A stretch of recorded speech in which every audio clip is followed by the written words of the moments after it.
Hello and welcome. I'm Saeed from StoryPlanet.net. Dive right into the essence of the most captivating books without reading them cover to cover. Whether you're on the go, at the gym, or just relaxing at home, we offer you a unique and enriching listening experience. Today, we are exploring the book, Calling Bullshit, a creation by Carl T. Bergstrom, Jevin D. West. In Calling Bullshit, 2020, we are given a valuable tool to help us navigate through the overwhelming amount of dishonesty that surrounds us. By being vigilant and recognizing how data and scientific methodologies can be twisted, we can develop the ability to expose and denounce bullshit when we encounter it. Before we delve into these revelations, it's interesting to note that Jevin D. West and Carl T. Bergstrom, scientists at the University of Washington, have distinct areas of expertise. West, an associate professor in the Information School and director of the Center for an Informed Public, is a data scientist whose research revolves around misinformation. Bergstrom, on the other hand, is a biology professor who delves into the flow of information within biological and social networks. With it ideas to unveil, brace yourself for a deep dive into this captivating book on StoryPlanet.net. To start, this text is asking the reader to learn how to identify and recognize false or misleading information. The text discusses the prevalence of misinformation and how it can be challenging to address. It highlights the importance of being skeptical and provides examples of common types of misinformation, focusing on science and statistics. Topics mentioned include the misconception about criminals having differently shaped heads, the lack of correlation between rising house prices and fertility decline, and the issue of selection bias in scientific publications. Key idea number 1. We must be aware of the dangers of misinformation and deception. The Lancet published a study in 1998 that falsely claimed a link between the MMR vaccine and autism. The study was retracted in 2010 and is considered one of the most discredited studies ever. However, its influence has led to a thriving anti-vaccine movement, lower vaccination rates, and an increase in measles cases. It is easier to make people believe bullshit than to change their minds.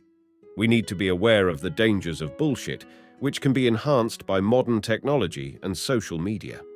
The prevalence of fake news, image manipulation, and partisan news networks contribute to a crisis of bullshit that requires immediate action. Key idea number 2.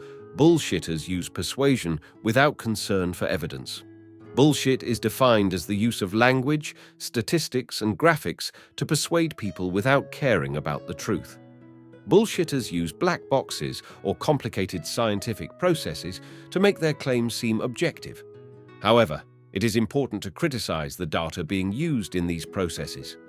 An example is a study that claimed criminals and non-criminals had differently shaped heads, but the data you said was flawed. This shows that the study was pure bullshit, as the authors overlooked the flawed data in their pursuit of proving their hypothesis. Key idea number 3. The statement, correlation does not imply causation, means that just because two variables are correlated, it does not necessarily mean that one variable is the cause of the other. Correlation only indicates a relationship between the variables, but additional evidence is needed to establish causation. The text discusses the problem of assuming causation from correlation in scientific studies. It gives examples of studies that found correlations between certain factors, but emphasizes that correlation alone does not prove causation. The media plays a role in spreading this misunderstanding by simplifying and misreporting study findings. The text also mentions that sometimes correlation does not indicate anything interesting or meaningful. Key idea number 4. Numbers can be manipulated to support any desired claim. Numbers can be manipulated to say anything you want them to. For example, a claim that hot cocoa is 99.9% caffeine-free is not as impressive when you realize that coffee itself is also 99.9% caffeine-free. Similarly, a statistic about 2,139 DACA recipients being convicted or accused of crimes may sound alarming, but when put into context, it is actually a low number compared to the total population. The way numbers are presented, whether in percentages or absolute values, can greatly influence how a problem or risk is perceived. It is important to be aware of this manipulation and stay vigilant. Key idea number 5. Selection bias occurs when the data used for a test is not neutral, leading to biased results. Statistics are often derived from samples rather than the entire population, which can lead to selection bias. This bias occurs when the sample does not accurately represent the population being studied. Selection bias can affect the results of tests, leading to misleading conclusions. For example, filtering out certain individuals from a study can create a correlation that does not actually exist. Similarly, claims made by car insurance agencies about average savings may be skewed because the only people who switch are those who will save money.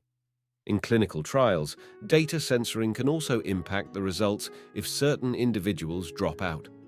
Obtaining truly random samples is challenging due to the prevalence of selection bias. Careful consideration of statistics is necessary to ensure accurate interpretations. Key idea number 6. The importance of having reliable and accurate data should not be overshadowed by the excitement of big data and machine learning technologies. Modern technology allows graphic designers to create elaborate and sometimes ridiculous diagrams.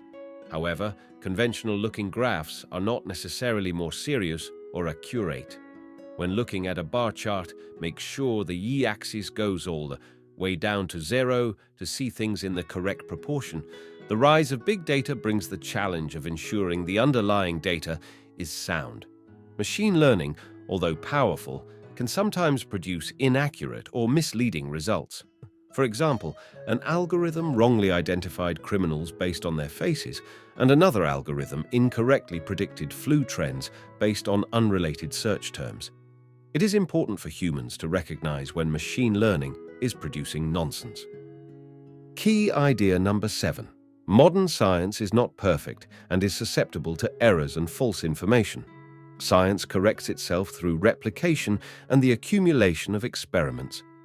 However, the modern scientific system has flaws, such as publication bias and manipulation of data to achieve statistically significant results. The media also tends to report on sensational studies, further contributing to selection bias. In addition, less esteemed journals may publish less credible research. One way to spot scientific bullshit is to be skeptical of big claims made in small journals. Key idea number 8. You can fight against bullshit by using a few simple techniques. Journalists have a useful approach to identifying truth. Ask 3 questions. Who is behind the information? How did they get it? And what are they trying to sell? Too good to be true often implies something is false. Fermi estimations can help determine plausibility based on rough approximations. Beware of confirmation bias and misleading correlations. Be cautious with information from unreliable online sources. When encountering bullshit, politely call it out to increase chances of changing someone's mind. In conclusion, bullshit is the act of convincing people without caring about the truth. In the age of social media and big data, it's important to be vigilant. Understanding that correlation doesn't mean causation, questioning the meaning of numbers, and being skeptical about datasets can help differentiate fact from bullshit. It's important to call out bullshit and have accurate information to back it up. Admit mistakes if you make them, otherwise you become a bullshitter. Thank you for listening to this summary. If you enjoyed this exploration, we invite you to discover other fascinating books on storyplanet.net. Don't wait any longer. A multitude of books, stories, and knowledge await you there. See you soon on storyplanet.net.